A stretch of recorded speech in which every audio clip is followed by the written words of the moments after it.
Ang aking turning point, one time, sometimes in the year 2000, yung nanira ako ng mga imahin sa mga santo.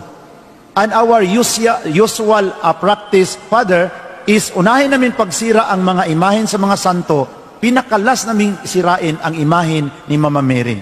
Kasi sa doktrina namin, grabe ang kapangyarihan sa demonyo na nandyan kay Mama Mary.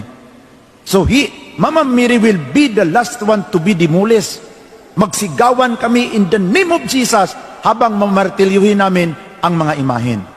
Yung nakatitig na ako kay Mama Mary, mga brothers and sisters, tiningnan ko na ang ating mahal na Birhen Maria, brothers and sisters, nakahawak sa martilyo, I heard a voice na nagsabi, why you hate the image of my mother?